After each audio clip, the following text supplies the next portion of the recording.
de Jesus. Aleluia. Aleluia.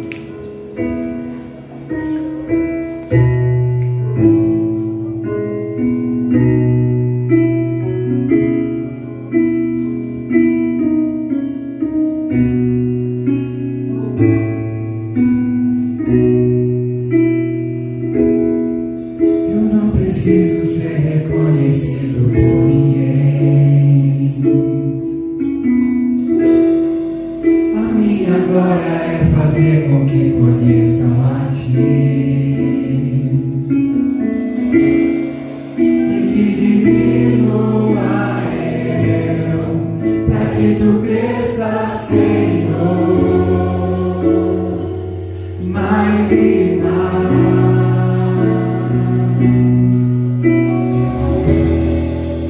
Como serafins que cobre o rosto ante a Ti,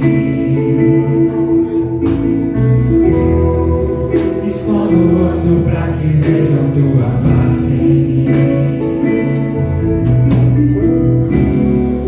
e que diminua eu, pra que Tu cresça, Senhor, mais e mais.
voz do seu irmão cantando.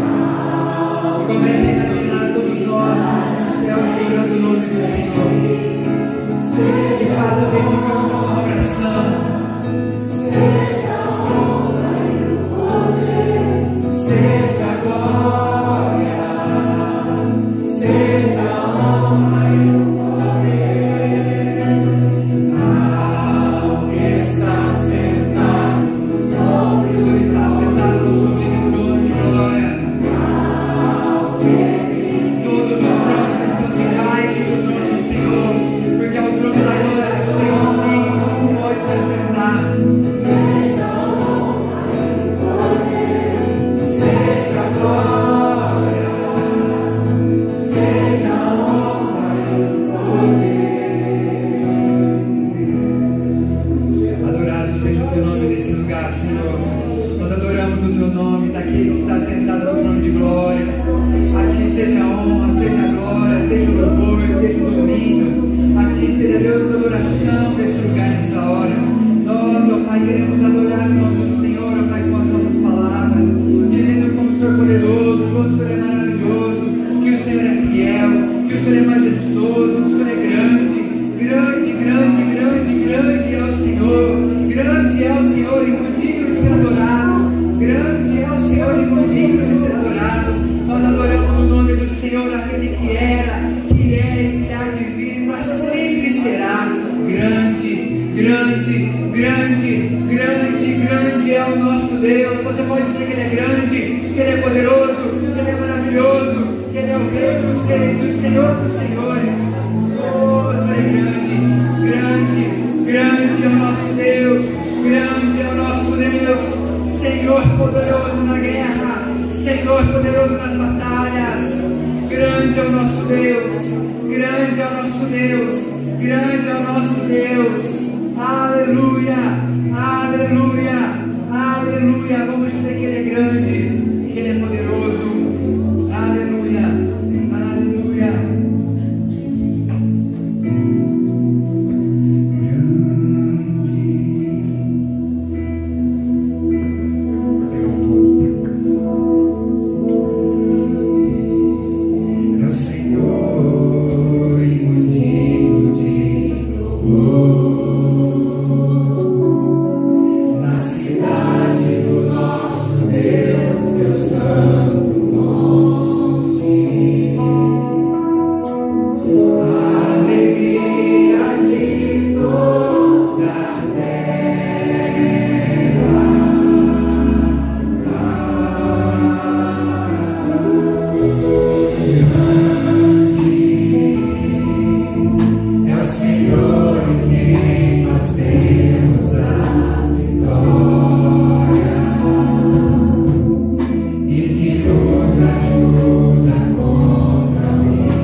Alô.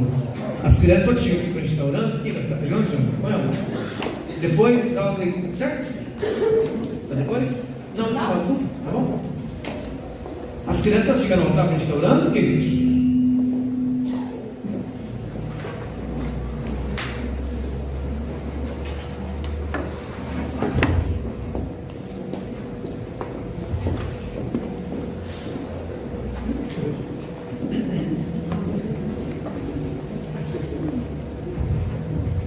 Amém. Vamos orar para as crianças, meus irmãos? Senhor Deus, nós, nesta hora, clamamos pelas nossas crianças.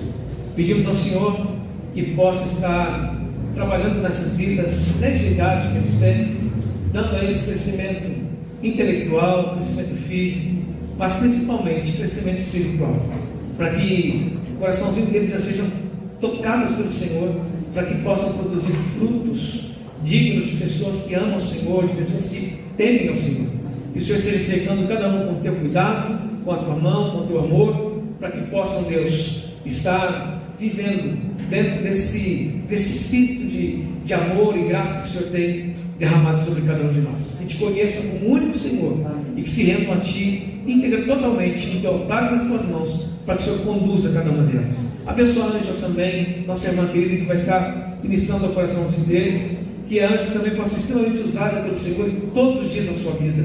Que ela possa também estar crescendo em Ti, para transmitir a essas crianças a Tua palavra e o Teu amor. No nome de Jesus, nós os abençoamos. Amém. Amém. Deus abençoe.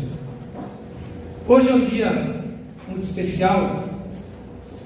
É um dia assim que a gente precisa comemorar mesmo. O Dia das Mães é o dia que ninguém precisa falar nada. Mãe é diferente. Mãe a gente já sabe que está ali no coração, todo mundo faz festa normalmente. Mas o Dia dos Pais, embora seja uma data lembrada, é um dia mais apagado, já perceberam? É meio diferente o negócio. Porque parece que as pessoas têm uma certa resistência com o pai. Porque pai, ele é a parte dura da coisa, a parte dura do problema ou da solução. Ele quem vai direcionar, ele quem vai prover, ele quem vai cuidar de muitas áreas, vai aconselhar, vai repreender mais. Tem muitas vezes que você espera para o teu pai chegar dessa história. Então muitos filhos já têm um pé atrás com o pai, porque a hora que o pai chega, a tendência é que a mãe vai reclamar e ele vai ser sambado. Não sei quantas vezes vocês foram, mas eu fui algumas, poucas até, mas fui. E a gente entende que normalmente esse papel, o pior, embora importante, corrigir filhos, é uma função que o pai tem que assumir, mas a mãe também tem, para que nós não desequilíbrio na hora de tratar de amor, de carinho, né? É preciso que as duas partes assumam. Mas pesa mais para o pai, a gente sabe disso. O pai é referência de autoridade, de uma certa maneira, e a Bíblia diz que ele é o cabeça da casa, que ele é o sacerdote, que ele é o... Né? Então, sobre o homem há, de fato, algo mais assim, não é carrancudo, mas mais... Não gosto dessa palavra que eu queria falar, mas mais assim, séria, essa palavra. A mãe é aquela questão que trabalha toda a afetividade, a nutrição, o amor, de segurar no peito, no coração, de amamentar, de estar ali falando ao ouvido, sente o coração da mãe desde o ventre. Então, esse amor é muito mais próximo, e por isso talvez a festa para a mãe seja um pouco mais viva, mais alegre, mais até anunciada. Eu não vejo mais televisão, raramente. Alguém viu propaganda de Dia dos Pais por aí? Viu? Quantas, Ana? Uma. Não está tendo mais. Mesmo porque agora nas certidões de nascimento estão retirando isso. Por quê? Por que querer apagar a figura do pai? É tão interessante a gente fazer essas perguntas. Por que isso está acontecendo? E na verdade deveriam ser muito bem acentuados na questão do pai e da mãe, porque isso faz diferença em toda a família, queridos. Eu fui criado pelo meu padrasto. Então, pai, hoje eu falei para o professor, você fala, professor, não foi pai, foi um anjo que Deus mandou para cuidar de nós.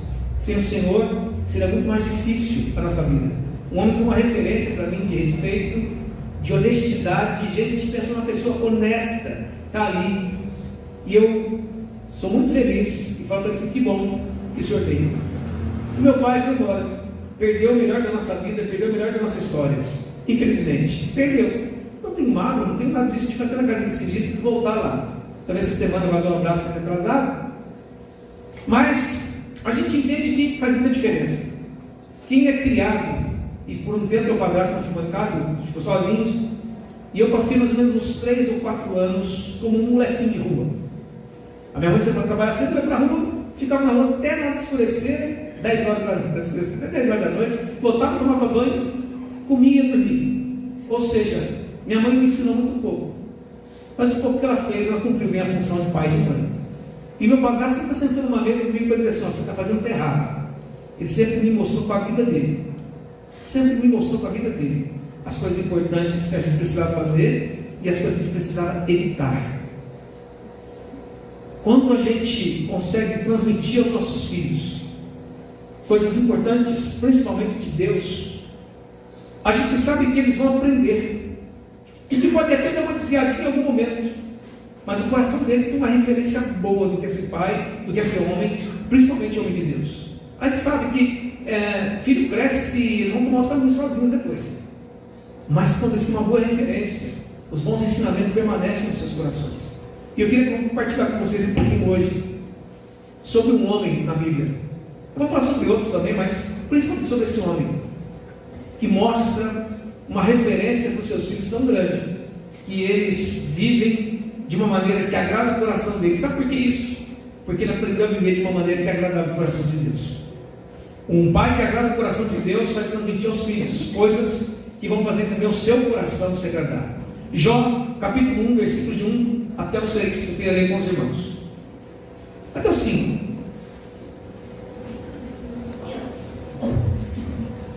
Jó, segundo alguns, foi o primeiro livro a ser escrito, ou o primeiro livro a ser colocado na Bíblia. Discute-se muito quem escreveu esse livro. A tradição rabínica fala que foi Moisés. Outros dizem que um dos amigos de Jó, depois da conversa. A verdade é que a gente fica com a tradição. Jó deve ter sido escrito por Moisés, porém os comentaristas nunca chegam a um acordo sobre isso direito. Mas é importante que ele traz uma mensagem rica para nós. Alguns debatem a questão da crítica literária de Jó, dizem que foi novela, dizem que foi não sei o quê. Eu não sei. Eu sei que a palavra de Deus diz que Jó foi um homem e que a história dele tem muito a nos ensinar. E eu creio nessa palavra de Deus. E que a história de Jó tem muito a nos ensinar. Diz a palavra de Deus assim: havia um homem na terra de Uz, cujo nome era Jó, homem íntegro e reto, temente a Deus e que se desviava do mal. Nasceram 7 filhos e 3 filhas. Possuía 7.000 ovelhas, 3.000 camelos, 500 juntas de bois e 500 jumentas. Era também muito numeroso o pessoal a seu serviço, de maneira que este homem era o maior de todos do Oriente. Seus filhos iam às casas uns dos outros e faziam banquetes, cada um por sua vez, e mandava convidar suas 3 irmãs a comer e beberem com eles. Decorrido o turno de dias de seus banquetes, chamava Jó seus filhos e os santificava. Levantava-se de madrugada e oferecia holocaustos segundo o número de todos eles, pois dizia: talvez tenham pecado os meus filhos e blasfemado contra Deus em seu coração. Assim o fazia Jó continuamente. Amém? Há um diálogo lá no céu, em que um dia Deus está no seu alto sublime trono, e Satanás, diz a Bíblia, passa por de rodear a terra e vai até a presença de Deus. E há uma conversa ali entre Deus e Satanás. Deus, olhando para ele, diz assim: você tem visto o meu servo Jó? Não há na terra ninguém como ele. E Satanás fala: também o Senhor dá tudo que ele quer. Aquela conversa todo inimigo que tenta ser o somebody love da história, para tentar confundir até mesmo Deus, fazer Deus amaldiçoar Jó. Só que Deus conhecia muito bem o coração de Jó. Agora, o que impressiona esse diálogo é ver o contentamento de Deus com a pessoa de Jó, de olhar para aquilo tudo e dizer assim: você viu sobre toda a terra, não tem ninguém como esse homem. Queridos, algumas coisas que acontecem na vida de um homem e que tendem a jogar a gente para um caminho mais tortuoso, para um caminho mais escuro. Quando a gente tem muito poder, para não perder o poder, as pessoas fazem de tudo. Haja visto agora quando chega aí esse tempo de eleição, essa coisa toda, É um negócio tremendo, ninguém quer perder poder, brigam, acusam, chutam, calham o outro, porque a tendência e a vontade é de manter o poder e conquistar. O poder na mão de uma pessoa tanto pode promovê-la como pode corrompê-la. E Jó era um homem poderoso, era um homem que tinha bens, era um homem que tinha muitas riquezas, muitos servos, muitas coisas. Mas Jó se conservava íntegro diante de Deus, tendo poder. E não é fácil isso. Não é muito fácil isso. Diz aí um pouco que se a gente quiser conhecer alguém, é só dar o poder para ele. E ele vai se mostrar quem ele de fato é. E Jó tinha poder, e Jó se mostrava íntegro diante de Deus. Que característica maravilhosa de um homem, de um pai, de alguém que era uma referência, não só para os filhos, mas para os servos, para todos que habitavam em torno dele ali. Jó era um homem diferenciado, porque ele tinha no coração um compromisso sério, um temor santo de Deus. Jó era esse homem que tinha uma família, e manter a família unida, abençoada, manter uma família onde um ama o outro, não é muito fácil. Família também é um lugar de bênção, mas tem encrenca para valer, ou a senhora minha. Família é um lugar onde a gente de vez em quando faz uma festa de Natal, chama todo mundo de alguém que sai de culto chorando. Não sei se na sua acontece. Na minha já aconteceu mais, agora tu vai tranquilo. Principalmente nas casas que não são crentes, onde tomam uns bolinhos, aí a turma quebra o pau, o negócio fica feio. Porque sai de si, perde a razão, perde equilíbrio, literalmente falando, né? Perde a alegria e ganha uma animosidade tremenda. Família é um lugar onde Deus estabeleceu para que fosse o berço para a nossa educação emocional, a nossa educação civil, a nossa educação religiosa. Mas infelizmente vivemos tempos em que os exemplos, principalmente de pais, e agora eu me dirijo aos homens, se bem que as mulheres ultimamente não estão ficando muito atrás, infelizmente. Num passado não tão distante, era bem diferente, mas hoje a coisa está bem degringolada, a ponto das mulheres fazerem coisas que os homens só faziam antes. Então vocês estão querendo nivelar por baixo, não por cima, e a coisa vai tomando um rumo muito complicado, a ponto da gente ver filhos sendo abandonados por mães, jogados nos lixos, jogados em lagoas, jogados na rua, no banheiro de hospitais. A coisa está tomando um rumo meio complicado. O testemunho, a vida dos pais, muitas vezes, tem falado muito contra aquilo que eles deveriam ser para os seus filhos. E aí depois querem cobrar dos filhos que sejam homens de bem, homens retos, íntegros, se não conseguem ter esse caráter que é exigido dos outros. O maior modelo de pai para nós é Deus. O maior modelo de pai para nós é Deus, mas é impossível alcançar ou imitar Deus. Deus é fonte de toda bondade, de toda justiça, de toda retidão. Nós sabemos que atingir essa estatura é meio complicada, mas se tem alguém que eu indicaria para você tentar, não copiar, mas observar melhor e ver o que ele fazia, como homem, como pai, é Jó. Se vermos uma paternidade de Jó, embora não esteja aqui exatamente especificando isso exatamente, mas se conseguirmos viver como Jó viveu, os nossos filhos serão uma referência tremenda de homens que temem a Deus e que amam a Deus e que sabem cuidar da sua casa. Como é que o senhor disse que sabe cuidar da casa, pastor? Está escrito onde? Está escrito aqui, dizendo assim que Deus deu a Jó 7 filhos e 3 filhas. 10. Mais um vira goleiro de time de futebol de campo. 10 filhos. Tem família que eu conheço que já teve 18. Estava num projeto missionário lá em Palmas, né, Cris? Conhecemos um menininho que chamava mesmo? Jusimar. O Jusimar chegou pertinho de mim e falou assim: oi, falei, oi, Jusimar. Ei, não, você não deu? Como é que é o teu nome? Jusimar. É Jusimar? É. Você tem irmãos? Tem. Quanto? 18. Falei, 8 está preso. Falei, misericórdia, que família é essa? Né? Você fica pensando numa família interessante. Jó tinha 10. A família de Josimar de 18, 8 estavam presos. E pelo que a gente vê, os outros talvez não fossem fugir do mesmo caminho. E por quê? Tenta conhecer a história da família, tenta conhecer os pais desse menino. Você vai entender um pouquinho de muita coisa que acontece nesse Brasil, irmãos. Muita coisa. De amigos meus que andavam comigo, que eram próximos de mim, que tem uma vida errada até hoje, torta, terrível. Mas eu conheço a história deles. Eu conheço os pais deles. E posso dizer a vocês que a influência não foi boa. Foi ruim, foi negativa. Que muitos até diziam de matar o pai. Mas os filhos de Jó eram 10. E Jó conseguia estar com eles sempre. Pode ver que chamava eles para orar, chamava eles para conversar. E Jó despertou no coração desses meninos a capacidade de amar um ao outro de uma maneira tão linda, que eles faziam banquetes nas suas casas e convidavam todos os irmãos para estarem juntos. E as irmãs também. Quer dizer, cunhados, sobrinhos, aquela turma toda reunida para uma festa. Hoje é muito difícil a gente ver acontecer isso. Hoje acontece assim em muitas famílias. Enquanto tem uma mãe ou um pai vivo, as famílias se juntam em torno daquela casa ali.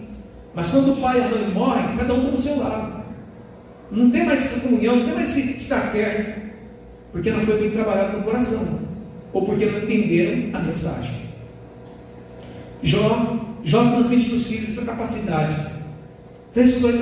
Algumas coisas importantes, não merece não, algumas coisas importantes. A primeira delas é que o poder pode ser real para algumas pessoas. Ter poder, quem tem um bom caráter e sabe lidar com ele é bom, consegue ajudar pessoas, consegue dar rumo certo para as coisas. E Jó está ensinando isso para os filhos. Eu sou um homem que tem posses, tem poder, e a minha vida continua reta, de modo que vocês vão herdar tudo que eu tenho. Vocês também vão ter poder, vocês também vão ter uma certa influência no meio de todos. O que vocês precisam preservar não é simplesmente que vão herdar, mas principalmente o caráter que eu estou transmitindo a vocês de homens e mulheres que amam as pessoas e que, acima de tudo, amam a Deus. Como é que a gente sabe que eles amam a Deus? Porque eles têm uma reverência santa. Se o pai tem, normalmente os filhos próximos terão, os filhos dele é próximo. Eu fico vendo às vezes a família da dona Rosário de Itamar. Todos os filhos estão aqui. Todos aqui na igreja. Levi, Lorival, Amor. Cadê a Laís? Ela hoje de manhã, mas estava de manhã. Estava de manhã. Né? Todos permanecem firmes na igreja. Tem mais famílias aqui que estão assim. Mas depois muitas famílias que começaram todas na igreja. Hoje meu pai e a mãe não estão mais. Porque vão perdendo, vão tornando a coisa tão pesada, tão difícil, que perdem o amor pela obra de Deus. Queridos, nós somos convidados por Deus a amá-lo, intimados, né? Somos convocados a amá-lo acima de todas as coisas. É uma ordem dele. E nós, como pais, precisamos ensinar os nossos filhos a isso. Porque aí, se tiverem êxito na vida, chegarem ao mais alto que o ser humano possa chegar, de posição, de dinheiro, vão permanecer com o coração voltado para Deus. Vão continuar temendo e amando a Deus. E a vida deles vai ser uma bênção para quem estiver ao redor. Mas se não, se nós dermos um exemplo, um mau testemunho, eles vão talvez ser pessoas de poder. Nós precisamos honrar a Deus, transmitindo aos nossos filhos que o que Deus faz por nós é para que Ele seja exaltado e para que a gente possa usar todas as coisas boas em benefício dos outros também. Muitas vezes represamos tudo, queremos só para nós, e a Bíblia diz que nós precisamos olhar para aqueles que necessitam, daqueles que nada têm, e repartir com eles um pouco daquilo que Deus tem nos dado também. Duvido que algum servo de Jó passava fome. Duvido que algum servo de Jó passava frio no tempo de frio. É claro que não. Eram bem cuidados. Até os filhos dele deviam cuidar bem desses homens, porque via o pai, um homem justo e íntegro, cuidando daqueles funcionários, daqueles escravos, servos, senão que não dá para isso. A integridade de um homem está naquilo que ele faz, e não naquilo que ele fala. Porque falar, até papagaio fala, mas fazer é só quem tem Deus agindo na sua vida. Amém? Que Deus esteja agindo na sua vida, que Deus esteja trabalhando no seu coração. Ele ensinou esses filhos que o respeito e o amor não podem morrer dentro de uma família. É preciso ter. A união é algo que mantém uma família viva e que mostra aos que estão de fora a presença de Deus no meio dessas vidas, na união deles. Se juntavam para comer, se juntavam para fazer festa. Isso mostra que eles entenderam que o que é ser uma família de verdade. Mostra que eles entenderam qual o propósito de Deus para uma família de verdade. Hoje nós chamamos assim de dois tipos de família. A família de sangue, irmãos, pai, aquela coisa que nós sabemos da família tradicional, quer dizer, que está deixando de ser, né, na sociedade. Mas temos essa família, precisamos manter a nossa comunhão, a nossa união, de maneira que Deus seja visto quando nós nos reunimos, oramos uns pelos outros, nos lembramos uns dos outros, É nesse relacionamento que Deus se manifesta. Jó conseguiu mostrar aos filhos o valor, não só das posses, mas das pessoas, da família, daquilo que nos cerca e que Deus de fato leva mais a sério. Dinheiro, um dia a gente tem, outro pode não ter. Família, só se for um acidente, porque caso contrário, até o fim da sua vida, quem vai dar para você é a sua família. É a sua família. Precisamos valorizar, de fato, aquilo que Deus valoriza. E pessoas são mais importantes que qualquer outra coisa. Os filhos de Jó se reuniam, faziam seus banquetes, e Jó se preocupava, ainda se preocupava com isso. Por quê? Porque embora visse os filhos sorrindo, compartilhando aquilo ali, até orando a Deus, mas ele disse: eu não conheço o coração deles. Eu falo assim que filho a gente conhece muito bem quando está dentro de casa.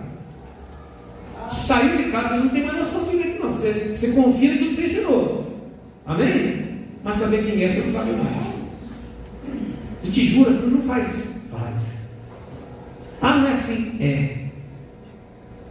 E a gente fala assim: mas como? O que aconteceu? Onde que a gente errou? Não errou nada. Não estou reclamando dos meus filhos, não, meus irmãos. Está tudo bem. Graças a Deus. Nem problema. Mas tem muitos pais que vivem isso. Que às vezes chega para ele: pastor, onde foi que eu errei? Eu falo: você não errou. Ou se errou, você sabe onde foi, eu não sei. Acontece que os nossos filhos têm vida própria. Eles vão assumindo algumas coisas sobre eles que a gente não ensinou, eles vão aprender em algum lugar.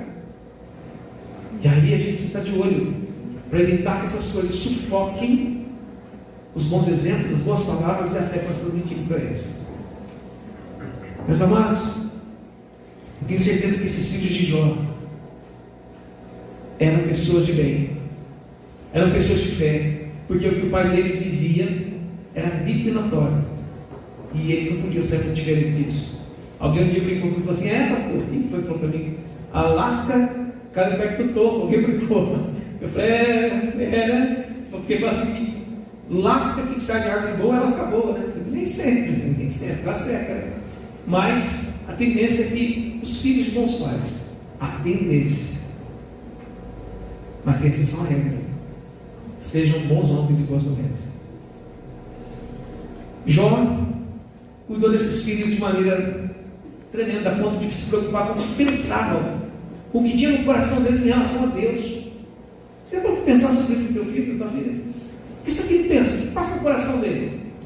E Jó, todos os dias, chamava eles, orava sobre eles, santificava a vida deles, e depois oferecia sacrifício pela vida deles, com medo deles terem pecado em alguma coisa. Irmãos, os filhos pecam, a gente peca, mas eles não vão pecar, e a gente precisa estar intercedendo por eles, precisa estar intercedendo pela nossa casa. Homens de Deus precisam ser de fato intercessores da sua casa, clamar por Deus pelos seus filhos e suas esposas. Eu tenho certeza que as mulheres oram mais que os homens. Ruim de falar isso, mas eu quase tenho convicção sobre isso. Nós precisamos estar orando ainda mais pela nossa casa, pela nossa família, pelas coisas que Deus tem para fazer no futuro na vida dos nossos filhos. Eu já falei para os irmãos que eu oro pelas minhas noras, desde quando for gerar por dentro. Quem vai ser, eu não sei ainda, mas já está abençoado, eu creio nisso, que Deus ouviu. Então eu estou tranquilo, porque Deus está cuidando. Precisamos orar pelas profissões dos nossos filhos, orar para que eles sejam luz naquele lugar que Deus os coloca, orar para que eles possam testemunhar de Deus aos incrédulos que vão passar pela vida deles, não só com a palavra, mas com a vida. Esses filhos de Jó, infelizmente, morreram devido a uma ação demoníaca contra a casa dele, porque Deus, para provar o coração de Jó, e eu não entendo muito porque Deus permitiu que isso acontecesse, por mais que a gente consiga ter explicações teológicas, aí chega um monte de assim: mas Senhor, por que? Você não ter evitado isso? Mas quem sou eu para contender com Deus? Agora, uma coisa linda, que Deus descobriu que o coração de Jó era 100% bem. Coisa mais maravilhosa, quer saber disso? Já pensou, irmão, você está sendo testado hoje em algumas coisas da tua vida? Está reclamando, está lamentando? E Deus vai dizer assim: calma, eu só estou querendo saber se o teu coração é meu. Precisamos aprender essas coisas em Deus. Esses meninos morreram, os 10, de uma vez só. E eu fico falando, Às vezes a gente vai a algum velório de um filho, uma pessoa da família. Um velório de filho é muito ruim de ir. É uma coisa terrível. Mas não, uma pessoa. E é um lamento só. Imagina 10 filhos. Mas em uma casa de festa devia ter noras, netos e genros. Já pensou quantos? Já pensou se Jó não tinha motivo para praguejar mesmo com Deus, como a mulher dele pediu para fazer? Mas Jó era tão temente a Deus que ele não faz isso. Ele diz: o Senhor Deus tirou, o Senhor Deus deu, o Senhor Deus tirou, bendito seja o nome do Senhor. Perdeu todos os bens, tudo sempre dentro da minha mãe, vou voltar assim também. Que homem que conhecia Deus, que temia, amava tanto o Senhor dessa maneira. Quando eu olho para a vida de Jó, eu fico perguntando assim: será que o diabo todos os dias passa pelo céu e Deus fala de nós sobre ele também? Ou ele é que fala de nós sobre Deus? Está vendo aquele que você chamou um dia lá, ó? Viu? Foi lá, batizou, professou a fé, comungou, dizimou, cantou. Onde ele está hoje? Domingo foi mesmo, segundo onde ele está? E fico pensando como é que essas coisas acontecem. E se acontecem? Qual seria a resposta de Deus sobre a minha vida? Sobre a tua vida? Eu não sei, mas eu quero dizer para você que eu quero ser como Jó. De Deus olhar e dizer assim: está ali, ó. Não é perfeito não, porque é difícil ser perfeito. Mas é alguém que tem um prazer na vida dele. É alguém que está aprovando. É alguém que me ama. É alguém que tem dado melhor para mim. Amado, esse é o sonho da minha vida, talvez seja da tua também. Jó me ensina que para sermos homens que agradam a Deus, homens que serão exemplo dos seus filhos, precisamos ter uma vida íntegra, uma vida reta. O verbo hebraico para íntegro é tam. E eu fui pesquisar um pouquinho sobre o que é tam, íntegro. Ele abrange até um pouco mais que integridade. Ele fala que o íntegro, que o tam, o verbo hebraico, pode ser traduzido também por bom, completo, pacífico, calmo, puro. E eu fico pensando em algumas coisas no tam, mas não é tudo tam. Estou precisando mudar. Calmo, pacífico, é hora que a gente, a coisa que Deus precisa fazer em nossa vida ainda. Somos obras inacabadas na mão de Deus, mas que Deus vai completar. Amém? Se nós quisermos, se permanecermos na sua presença, Ele pode mudar a nossa história. Guarda isso aí, tão íntegro, reto, diante de Deus. Era o que Jó era, e que Deus espera que nós sejamos, para que a gente consiga transmitir aos nossos filhos como é viver uma vida com Deus. O comentarista diz que escolher a palavra certa para íntegro é bem difícil, mas que o termo íntegro, de uma certa maneira, se encaixa muito bem nesse contexto da vida de Jó, que era um homem que temia Deus, se desviava do mal e fazia tudo o que era bom e correto. Rapaz, eu fico pensando que dificuldade é uma vida dessa. Mas é possível? Claro. Jó era um homem e conseguiu fazer. Jó era um homem e viveu assim. Elias era um homem e fez tantas coisas em nome do Senhor. Por que nós não? Vai depender muito mais da nossa consagração, da nossa busca pela presença de Deus. Jó era alguém inatacável, não tinha como jogar defeito nele. Quando ele estava doente, os amigos sentaram ali e começaram a acusar de um monte de coisa. Ele falou assim: olha, tudo isso eu sei, mas eu não vejo, vocês estão falando de mim não. A ponto de Deus mandar Jó interceder pelos amigos que tinham falado coisas que não devia, que não era verdade. Jó era esse homem que Deus aprovava, que o inimigo tentava destruir. Aprenda uma coisa: pessoas que Deus aprova são mais tentadas que as outras. Pessoas que Deus aprova são mais provadas que as outras, porque haverá sempre uma tentativa de tentar derrubar você, de tirar você da presença de Deus. Imagina como Jó foi tentado e provado. Perdeu filhos, perdeu bens, perdeu a saúde, perdeu tudo que era caro. Mas pensa bem, como é bom permanecer fiel a Deus, porque Jó recebeu 2 vezes mais do que tinha pelas mãos do Senhor. Não estou prometendo que vai receber riqueza 2 vezes mais, esquece esse negócio. Só estou dizendo para você que Deus vai permanecer fiel a você. Diz a Bíblia, um texto que não vou lembrar agora, mas diz assim: que em lugar da nossa vergonha, Deus vai nos dar dupla honra. Permanecer fiel a Deus é ter a convicção de que a vergonha será substituída, que os pecados serão trocados por uma coroa, um novo nome da glória. Jó era esse homem que andava para Deus, servia a Deus, era um servo, um pai exemplar, e ele conseguia tocar o coração de Deus e incomodar o inferno. Amados, incomodar o inferno não é para qualquer um, não. É para quem tem vida em Deus. E eu queria convidar você a se tornar os homens que tem o propósito de saquear o inferno, para que o céu fique cheio de almas em nome de Jesus. A começar, sabe onde? Na nossa casa. Ser missionário dentro de casa é muito mais difícil. Mas quando nós conseguimos ganhar essas almas para Jesus, a alegria não tem como dizer. Quando eu fui para a igreja, eu fui sozinho, fui o primeiro da minha casa a ir para a igreja. Eu era um menino meio rebelde da vida. Até os 15 anos tinha vivido coisas que alguns de 40 viveram, com certeza. Por andar meio muito ruim. Coitados dos meus amigos, era muito fácil, mas era assim que era. Hoje muitos são pastores, são crentes, alguns morreram, infelizmente. Mas eu era um menino rebelde, muito rebelde. Minha mãe dizia assim: você precisa ir para uma igreja, você precisa ter uma religião. Qualquer uma que você quiser. O importante é você ter uma religião. E aí sempre aparecem os amigos. Um deles uma vez me chamou para ir para uma banda. Eu fui. Cheguei lá, trancaram as portas, não podia ir no banheiro, não tem esse negócio lá, né? E vim com os punhados perto do meu pé, eu estava morrendo de medo, cruzei o braço das pernas, o bicho tá batendo no meu braço, mas eu nem mexi, porque não estava parado. Me chamou lá em cá, aquele negócio do maluco lá, e eu, quando cheguei, me deram umas galhadas de arruda na orelha, doeu pra caramba, jogaram umas fumaças na minha cara, me deram uma lavada, eu fiquei lá, que um tonto, não sabia o que fazer. Aí virou para ele e falou assim: se você acender para mim, durante 7 quartas-feiras, uma vela branca na janela do seu banheiro, você vai ser famoso. Irmãos, com medo que eu estava, eu queria acender vela para alguém. Nunca fiz isso, embora para minha casa. Mas tentaram me levar para tantos caminhos que você possa pensar. Até que um dia Deus olha e diz assim: eu conheço teu coração. E o Gerson, um anjo de Deus, foi lá falar comigo também. Fala de Jesus. E sabe por que eu fui para a igreja? Porque o Gerson vivia o que ele me falava. Eu via na vida daquele menino Deus. Às vezes a gente quer ganhar as pessoas para Cristo, mas não precisa viver o que a gente fala.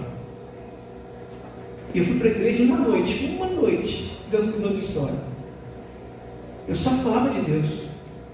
A ponto da minha mãe tinha mandado eu procurar uma religião, falou assim: você está ficando muito fanático, para um pouco. Ele não queria me deixar mais, porque sexta-feira era vigília. Reunião de oração todos os dias, de segunda a sexta, na uma salinha que tem embaixo da igreja de Poços. 6 da tarde, às 6 às 7 da noite, oração. Ia para a escola, sexta-noite, 11 na porta da igreja, ia lá para o treino horário de madrugada. Sábado, culto dos jovens. Ia ensaiar louvor das 3 até as 8. Às 8 começava o culto até as 11. Acabava a coisa que ele fazia e ficava lá com os jovens cantando, orando, jogando ping-pong. Domingo, de manhã, escola dominical. Pegava vamos embora.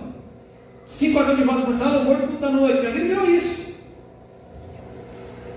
Sabe por que eu permaneci até hoje na fé?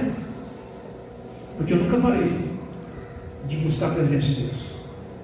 O dia que ele entrou na minha vida, tenho certeza que eu vou te mudar. E já mudou muita coisa, mas tem muita coisa que ser mudada. E quem sabe seja essa sua história também, parecida com a minha. De alguém que um dia Deus pegou e disse assim: você é meu. E até hoje eu te mantive. Começa a mostrar aos outros que esse Deus tem poder para mudar uma pessoa ruim e transformá-la a ponto de que o inferno fique incomodado com ela. E os céus aprovem. E no último dia a gente chega a entrar na presença de Deus. Jó, a vida desse homem foi essa vida, de alguém que temeu ao Senhor de uma maneira tão linda, que viveu retamente, com integridade de coração, somente para o Senhor. Se quisermos ser bons pais, se quisermos ser bons esposos, se quisermos ser bons crentes, bons cidadãos, precisamos andar pelo caminho de Jó, que está em versículo dizendo assim: seu nome era Jó, era um homem íntegro e reto, temente a Deus e se desviava de mal. Precisamos aprender a praticar a retidão. Ser reto é não ficar procurando outros caminhos para satisfazer a sua vida. É um caminho só, estreito, único e que leva aos céus.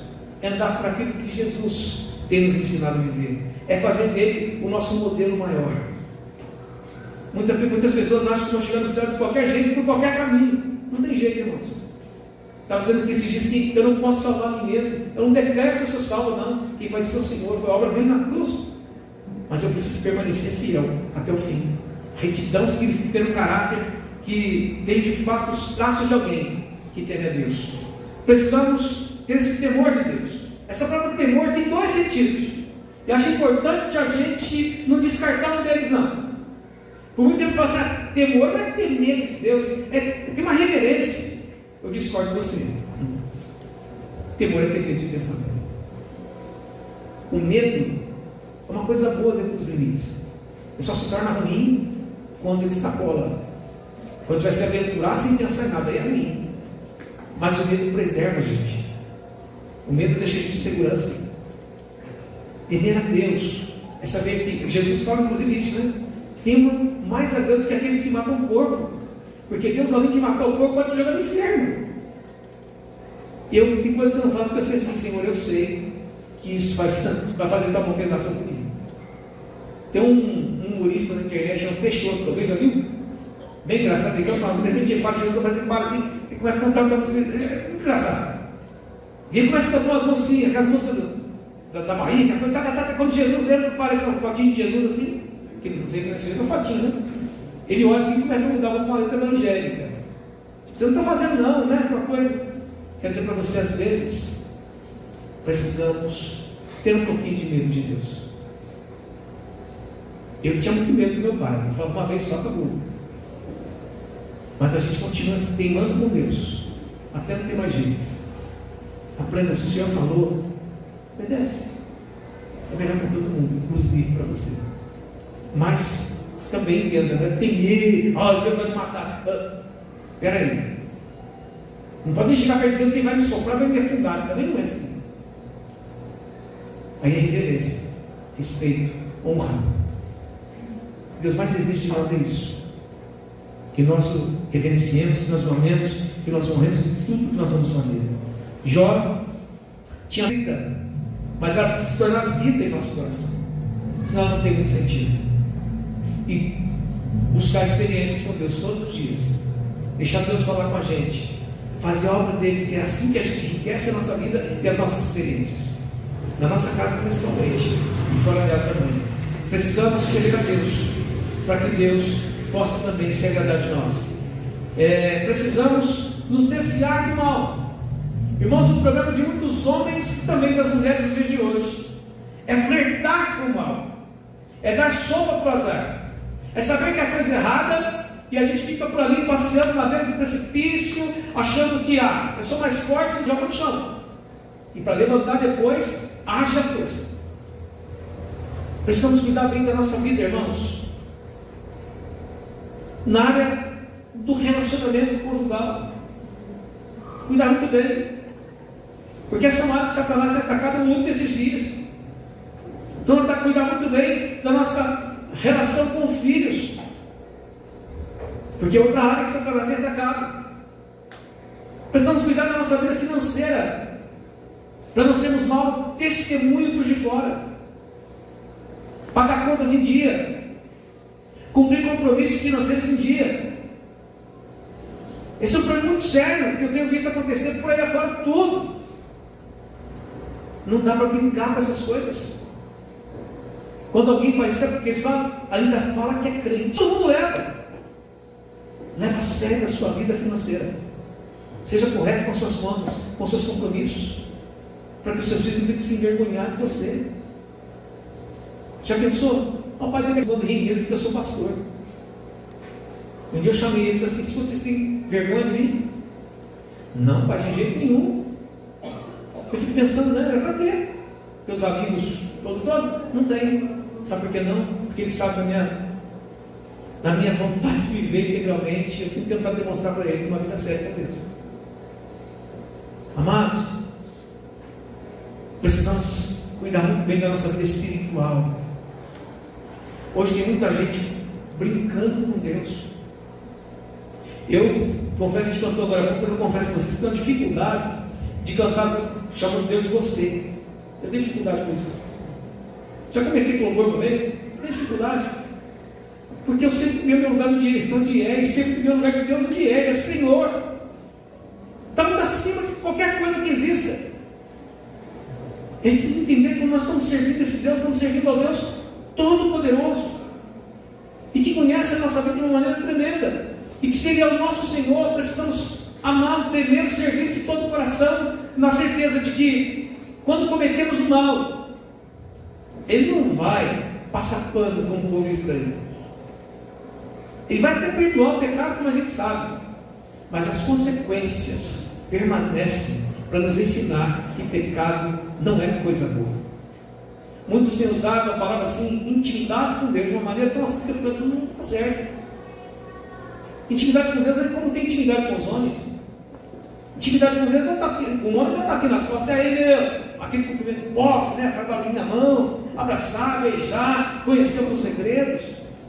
Mas a intimidade com Deus é saber onde nós sabemos onde Deus está. E servi-lo assim, reconhecendo, Senhor, eu sou teu servo, estou à tua disposição. Intimidade com Deus não é sair orando, chorando papaizinho. Tudo bem se quiser, se tiver intimidade, paciência. A intimidade com Deus é, Senhor, tu és o meu Senhor, e eu estou à disposição do teu serviço. Eu tenho visto muita gente brincando com Deus, em nome de uma intimidade com Deus, achando que Deus aceita qualquer coisinha que a gente faça, achando que somos os preferidos de Deus. Deus releva que eu sou íntimo dele, então o que eu faço não tem muito problema. Amados, você está olhando, vamos olhar a Deus em tudo. Ele é amor, aleluia, mas Ele é justo, Ele é Pai. E Deus, lá no Antigo Testamento, gosto muito quando fala dos filhos de Judá. Não vai lembrar o nome dos outros. Deus, ele fala assim, Deus matou sério, né? Deus quer nos dar vida, amém? Mas precisamos saber onde é o nosso lugar e o que devemos fazer. Viver em retidão, temendo o Senhor, desviando do mal, não brincando com o pecado, não brincando com a possibilidade do pecado, não brincando com isso. Os gracejos que acontecem nos trabalhos, as cantadinhas baratas, mexer com as moças na rua. O crente não faz isso não, né? Em nome de Jesus. Mas para tomar cuidado, porque essas coisas todas trazem sobre nós correção de Deus. Mas quem ama o Senhor e vive em ordem com o Senhor, recebe o Senhor dupla honra e vive mais feliz sobre a terra, porque sabe que tem a aprovação de Deus. Mesmo que a gente estoure do grupo, mesmo que ele seja diferente do grupo, de amigos conhecidos, mantenha firme. Eu li uma vez uma mulher de um missionário americano, que ela foi numa festa das ex-alunas do curso que ela completou atrás. Quando as mulheres sentaram para conversar, a maioria crente, entre aspas, todas elas tinham traído o marido, menos ela. Para não ficar feio, sabe o que ela fez? Ela disse que tinha traído também. Destoie o grupo, seja diferente, seja uma bênção nas mãos de Deus, faça a diferença que você estiver. Eu tenho certeza que Jó, mesmo tendo todo esse poder, mesmo sendo esse homem influente, esse homem tinha uma família ilibada, que tinha um caráter reto e íntegro, quando chegava diante de situações assim, ele não titubeava, ele dizia, eu sou servo de Deus livre, e isso agradava o coração de Deus. Há uma promessa bíblica do Salmo, se não me engano 37, que diz assim, agrada-te do Senhor, e Ele satisfará os desejos do teu coração. Amém? Que possamos agradar a Deus, temos a nossa vida nas mãos de Deus, e Ele vai nos conduzir aos lugares altos que Ele já preparou para nós. Essa é a vontade dele, e precisa ser a nossa também. Amém?